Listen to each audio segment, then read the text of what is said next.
एक बार नैमिषारण्य के निवासी ऋषियों ने संसार के कल्याणार्थ सूत जी से पूछा, हे सूत, कराल कलिकाल में लोगों के बालक किस तरह दीर्घायु होंगे सो कहिए। सूत जी बोले, जब द्वापर का अंत और कलयुग का आरंभ था, उसी समय बहुत सी शोकाकुल स्त्रियों ने आपस में सलाह किया कि क्या इस कलयुग में माता के जीवित रहते पुत्र मर जाएंगे। जब वे आपस में कुछ निर्णय नहीं कर सकी, तब गौतम जी के पास पूछने के लिए गईं। जब उनके पास पहुंची, तो उस समय गौतम जी आनंद के साथ बैठे थे। इससे पहले कि हम वीडियो में आगे बढ़े, यदि अभी तक आपने मेरे चैनल धर्म संज्ञान को सब्सक्राइब नहीं किया है तो तुरंत सब्सक्राइब कर ले, ताकि आने वाली वीडियो का नोटिफिकेशन सबसे पहले आपको मिलता रहे। उनके सामने जाकर उन्होंने मस्तक झुकाकर प्रणाम किया। तदंतर स्त्रियों ने पूछा, हे प्रभो, इस कलयुग में लोगों के पुत्र किस तरह जीवित रहेंगे? इसके लिए कोई व्रत या तप हो तो कृपा करके बताइए। इस तरह उनकी बात सुनकर गौतम जी बोले, आपसे मैं वही बात कहूंगा जो मैंने पहले से सुन रखा है। गौतम जी ने कहा, जब महाभारत युद्ध का अंत हो गया और द्रोणपुत्र अश्वत्थामा के द्वारा अपने बेटों को मरा देखकर सब पांडव बड़े दुखी हुए, तो पुत्र के शोक से व्याकुल होकर द्रौपदी अपनी सखियों के साथ ब्राह्मण श्रेष्ठ धौम्य के पास गईं और उसने धौम्य से कहा, हे विप्रेंद्र, कौन सा उपाय करने से बच्चे दीर्घायु हो सकते हैं? कृपा करके ठीक ठीक कहिए। धौम्य बोले, सत्ययुग में सत्यवचन बोलने वाला, सत्याचरण करने वाला समदर्शी जीमूतवाहन नामक एक राजा था। एक बार वह अपनी स्त्री के साथ अपनी ससुराल गया और वहीं रहने लगा। एक दिन आधी रात के समय पुत्र के शोक से व्याकुल कोई स्त्री रोने लगी, क्योंकि वह अपने बेटे के दर्शन से निराश हो चुकी थी। उसका पुत्र मर चुका था। वह रोती हुई कहती थी, हाय, मुझ बूढ़ी माता के सामने मेरा बेटा मरा जा रहा है। उसका रुंदन सुनकर राजा जीमूतवाहन का तो मानो हृदय विदीर्ण हो गया। वह तत्काल उस स्त्री के पास गया और उससे पूछा, तुम्हारा बेटा कैसे मरा है? बूढ़ी ने कहा, गरुड़ प्रतिदिन आकर गांव के लड़कों को खा जाता है। इस पर दयालु राजा ने कहा, माता, अब तुम रो मत, आनंद से बैठो, मैं तुम्हारे बच्चे को बचाने का यत्न करता हूँ। ऐसा कहकर राजा उस स्थान पर गया जहां गरुड़ आकर प्रतिदिन मांस खाया करता था। उसी समय गरुड़ भी उस पर टूट पड़ा और मांस खाने लगा। जब अतिशय तेजस्वी गरुड़ ने राजा का बायां अंग खा लिया, तो झटपट राजा ने अपना दाहिना अंग फेरकर गरुड़ के सामने कर दिया। यह देखकर गरुड़ जी ने कहा, तुम कोई देवता हो? कौन हो तुम? मनुष्य तो नहीं जान पड़ते। अच्छा, अपना जन्म और कुल बताओ। पीड़ा से व्याकुल मन वाले राजा ने कहा, है पक्षीराज, इस तरह के प्रश्न करना व्यर्थ है। तुम अपनी इच्छा भर के मेरा मांस खाओ। यह सुनकर गरुड़ रुक गए और बड़े आदर से राजा के जन्म और कुल की बात पूछने लगे। राजा ने कहा, मेरी माता का नाम है शैव्या और मेरे पिता का नाम शालिवाहन है। सूर्यवंश में मेरा जन्म हुआ है और जीमूतवाहन मेरा नाम है।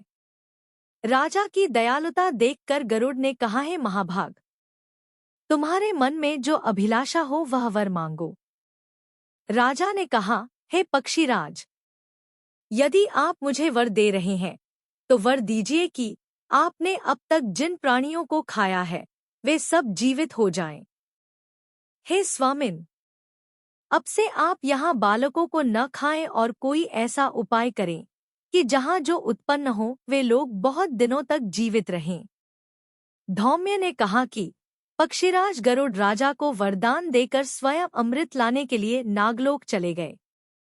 वहां से अमृत लाकर उन्होंने उन मरे मनुष्यों की हड्डियों पर बरसाया।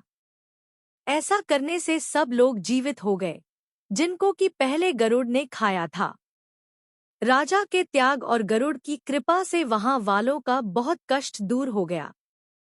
उस समय राजा के शरीर की शोभा दूनी हो गई थी। राजा की दयालुता देखकर गरुड़ ने फिर कहा, मैं संसार के कल्याणार्थ एक और वरदान दूंगा। आज आश्विन कृष्ण सप्तमी से रहित शुभ अष्टमी तिथि है। आज ही तुमने यहाँ की प्रजा को जीवन दान दिया है। हे वत्स, अब से यह दिन ब्रह्मभाव हो गया है। जो मूर्ति भेद से विविध नामों से विख्यात है, वही त्रैलोक्य से पूजित दुर्गा अमृत प्राप्त करने के अर्थ में जीवित पुत्रिका कहलाई है।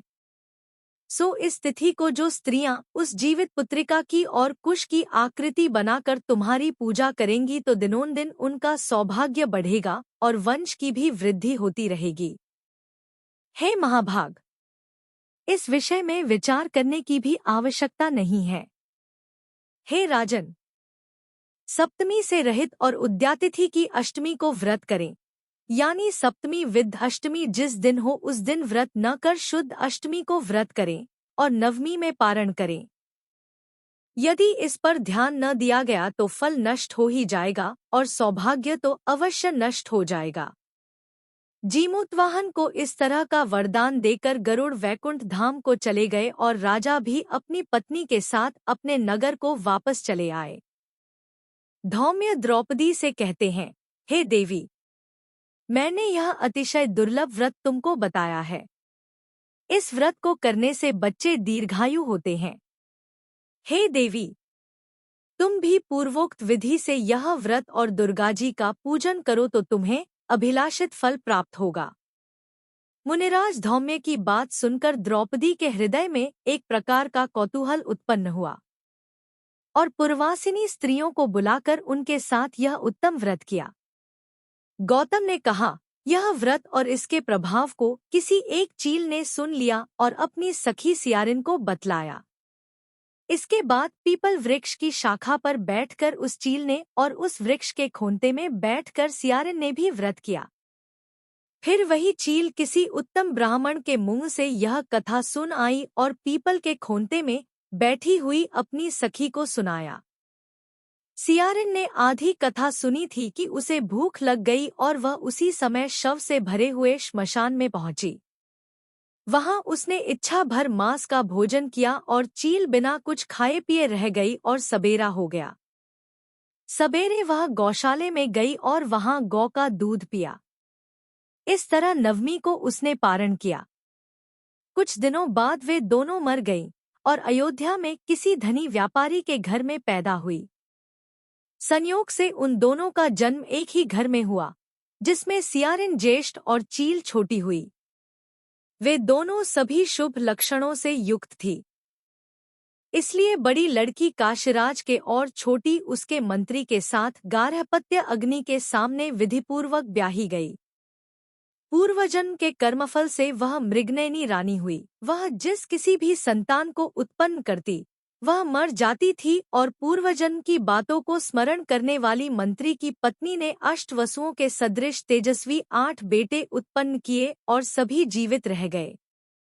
अपनी बहन के पुत्रों को जीवित देखकर ईर्ष्यावश राजपत्नी ने अपने स्वामी से कहा कि यदि तुम मुझे जीवित रखना चाहते हो तो इस मंत्री के भी पुत्रों को उसी जगह भेज दो जहां मेरे बेटे गए हैं, अर्थात इन्हें मार डालो। यह सुनकर राजा ने उस मंत्री के पुत्रों को मारने के लिए कई प्रकार के उद्योग किए, पर मंत्री पत्नी ने अपने पुत्रों को जीवित पुत्रिका के पुण्यबल से बचा लिया। एक दिन राजा ने अपने आदमियों से उन पुत्रों का सिर कटवाकर पिटारी में रखवाया और वह पिटारी उनकी माता मंत्री पत्नी के पास भेज दिया। किंतु वे कटे हुए 8 सिर बेशकीमती जवाहरात हो गए और भले चंगे वे 8 लड़के अपनी माता के पास वापस चले गए। उनको जीवित देखकर राजपत्नी को बड़ा विस्मय हुआ। अंत में वह मंत्री की पत्नी के पास आई और उसने पूछा, बहन, तुमने कौन सा ऐसा पुण्य किया है जिससे बार बार मारे जाने पर भी तुम्हारे बेटे नहीं मरते? इस पर मंत्री की पत्नी ने अपनी बड़ी बहन से कहा कि पूर्व जन्म में मैं चील और तुम सियारिन थी। दोनों ने जीवित पुत्रिका का व्रत किया था। तुमने व्रत के नियमों का भलीभांति पालन नहीं किया था और मैंने किया था। इसी दोष से हे बहन, तुम्हारे बेटे जीवित नहीं रहे। हे राजरानी, अब भी तुम उस जीवित पुत्रिका व्रत को करो तो तुम्हारे बेटे दीर्घायु होंगे। मैं तुमसे सच सच कह रही हूँ। उसके कथनानुसार रानी ने व्रत किया, उसके बाद जीवित पुत्रिका व्रत के प्रभाव से उसके कई बेटे दीर्घायु होकर बड़े बड़े राजा हुए। सूत जी कहते हैं कि सब प्रकार का आनंद देने वाला मैंने यह दिव्य व्रत मैंने आपको बतलाया है। यदि स्त्रियां चिरंजीवी संतान चाहती हों तो विधिपूर्वक जीवित पुत्रिका का व्रत करें। यदि यह वीडियो आपको पसंद आई हो तो आप इस वीडियो को लाइक करें, कमेंट करें और साथ ही अपने इष्ट मित्रों के साथ शेयर भी करें।